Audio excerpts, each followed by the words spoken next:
Welcome everybody, my name's Dave. I'm going to do something a little bit different today, and the reason I'm going to do this is because of my past, but also because it affects us all so much these days, and that is cyber security. Now, you may not think that having a Jackaroo channel requires anything on cyber security, but I want to pass on my knowledge. And we all go onto websites to order parts such as eBay and Amazon and the high street store websites, and they all want our email address and they all want this and they all want that. So I think that being IT savvy is quite a sensible thing. So I'm going to talk about that. Now, I used to be an IT manager. I've been an IT manager for over 20 years. I don't work in IT any longer, but I can give you some of the background information to give you, a bit of confidence that I know what I'm talking about, and some ideas and some things to just be careful of and be wary of. So I'm going to have to put my glasses on because I need to read from the screen. So I've written it all down as always. So, how to avoid scams, getting hacked, and using sensible passwords. So, the problem I see, and some background information. Now, the background information is a story I'm going to tell you, which I hope you find interesting. I'm going to tell you it anyway. You can always skip forward. But it is the problem as I see it, and your ideas might differ. But this is how I see it. Especially if you work in IT, you might not agree with me. But this is based on 8 years ago when I worked in a well-known Melbourne university. So I've worked in IT for over 20 years, and I've managed teams, I've managed organisations, and I've worked within teams. I even lived in an Aboriginal community at one point as an IT manager. Most people that make decisions in IT struggle hugely with one aspect, and that is they cannot look at a problem from a customer's perspective. They only see it from their own IT perspective. This happens a lot, and I think it's a human trait. But for me, I've always been able to see it from the customer perspective, and I do that a lot too. Now, when I worked at a well-known Melbourne university, I actually worked for a well-known research organisation as an IT manager, but we were forced to use the university's IT systems. We were associated with the university. We worked in a hospital. I think you can get, if I'm doing research, which hospital it was. If you know me, you'll know. We had administrative rights to our own areas within the university's system, but we couldn't change university IT policies without many meetings, and I mean a lot of meetings. In their infinite wisdom, and based on the premise I spoke about above, about people not being able to see it from a customer perspective, they enforced a complex password policy which in my area of 300 plus staff members caused a disaster. So what did they do? What they had done is go from a standard password policy of a minimum of 8 characters in passwords, a combination of upper and lower case, changed every 3 months, no enforced screen lockouts, and you cannot use any of the last 3 passwords again. And they changed it to a minimum of 12 characters, upper and lower and special characters, changed every 2 weeks, enforced screen lockouts of 2 minutes, making people put their password in again, cannot use the same password ever again. So you always had to have a new password. So what did this achieve? It reduced the security hugely, but why? To see why, I will first need to look at the reasons behind the policy. Now, I was not privy to any of the policy meetings, so I can only speculate at that time, and I suspected that they had a staff computer breach which they wanted to improve security on.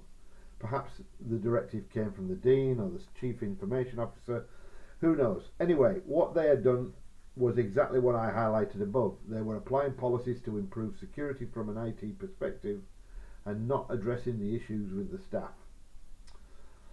I made a formal inquiry to a senior manager regarding the policy, and I was informed that a student had accessed the staff system and the password was left in a drawer in a post-it note. So I was almost correct with my assumption. I had advised the manager that they had made a problem worse, not better, and I immediately requested a meeting of the 25 or so IT managers and the senior central IT management. At the meeting I felt intimidated.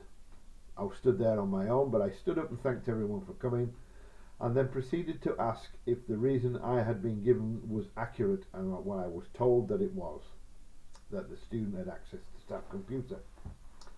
I then went on to state that in my area of 300 plus staff, the policy had made things less secure and had made it far worse.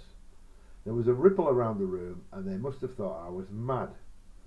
You have to remember that most of them were of the same ilk as I stated above, apart from my colleague and from a different organisation which was similar to mine associated with the university. He agreed with me. I said that making passwords longer and more complex with the addition of changing them far more frequently had increased our request to reset passwords from approximately 10 per week to over 200 per week. Plus I said I didn't have the staff to manage that. I had walked around the staff computers after hours and made a note of how many written down passwords I could find. I informed them I did this frequently as a security measure, and I'd found a handful on a regular basis, and I was addressing that with those people. But after the change I found over 100 written down passwords. There was no silence in the room, and they were all listening closely because I'd got their attention.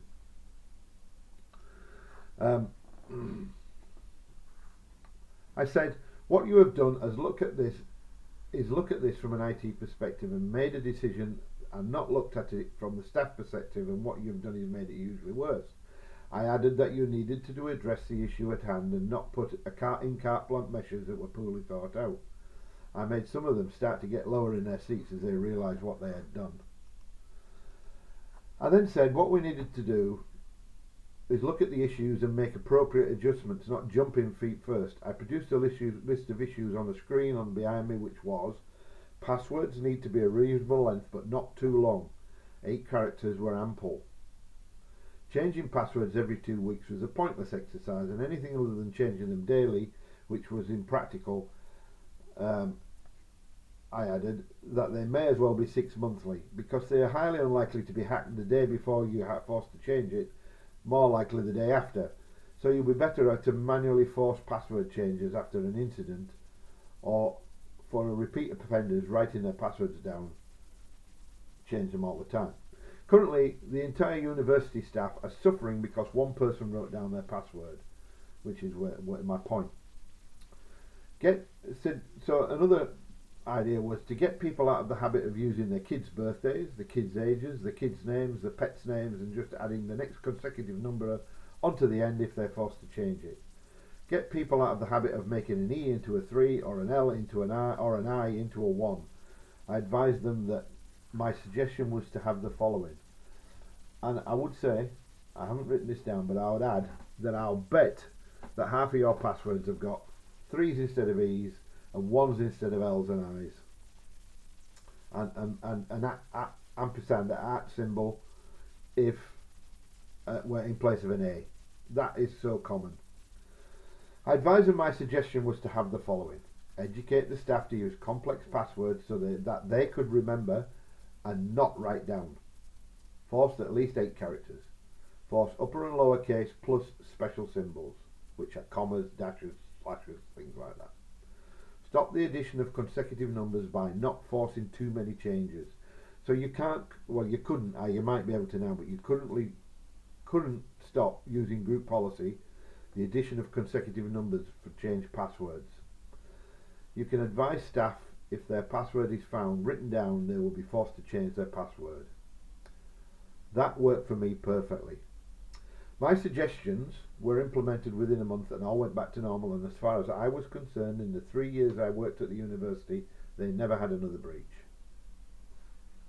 Now that might not be down to my policy, it could be down to the fact that nobody ever tried, but I reckon that because people weren't writing them down and leaving them in their top drawers or sticking a post-it note on their screen, it worked. Now, that's my credentials, so how does this affect us on the Jackaroo channel?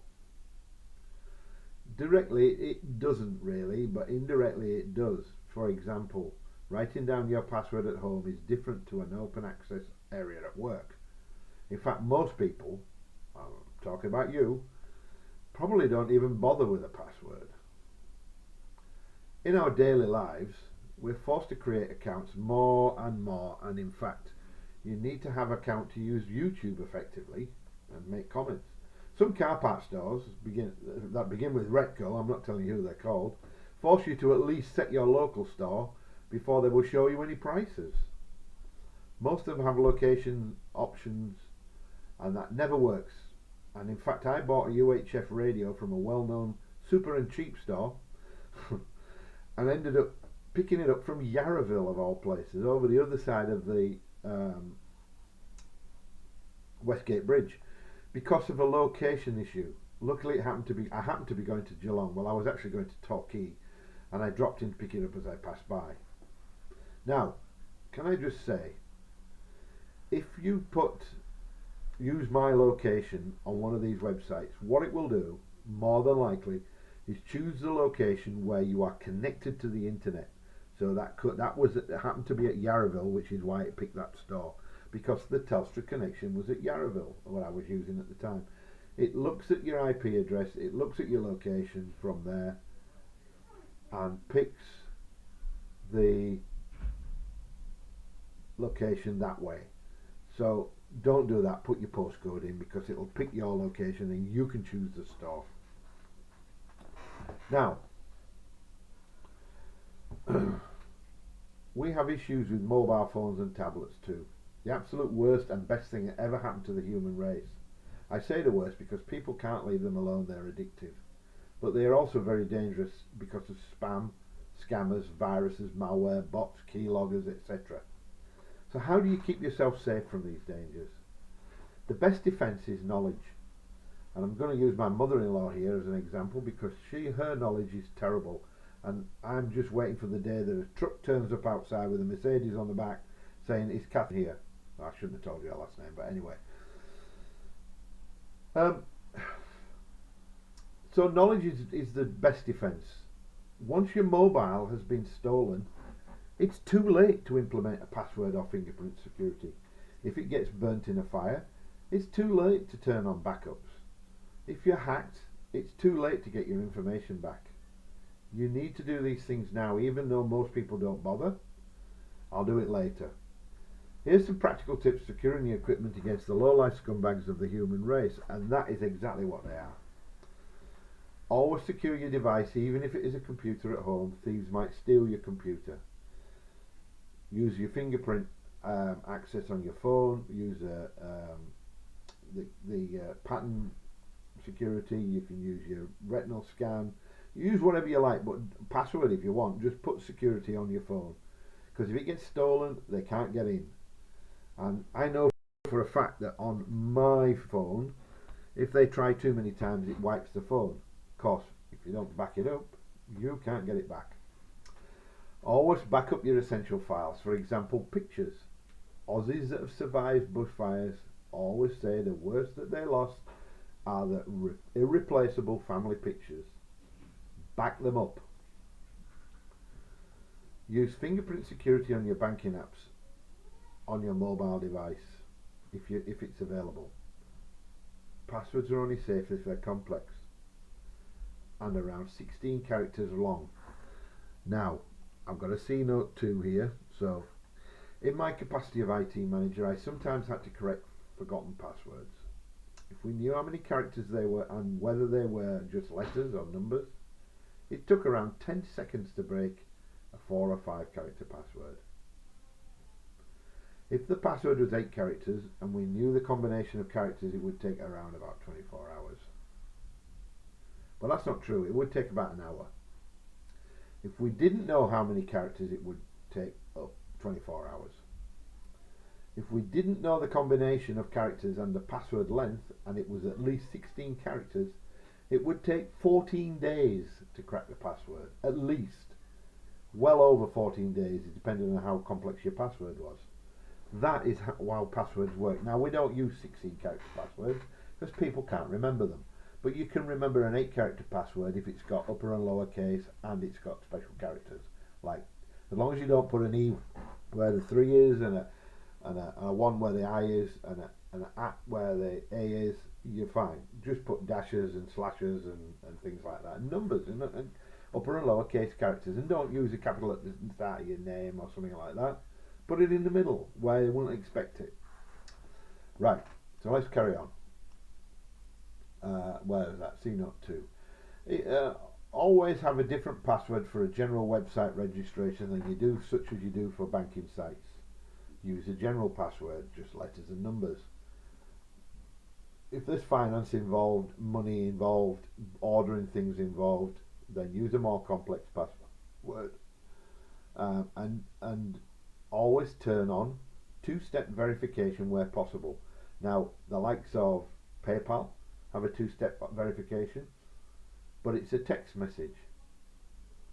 I have some websites that use an authenticator, so use an authenticator instead of a text message where possible. Now I've got C note 3, so let's go down to note 3. Authenticators such as the Microsoft or Google authenticators use fingerprint security to open on your phone.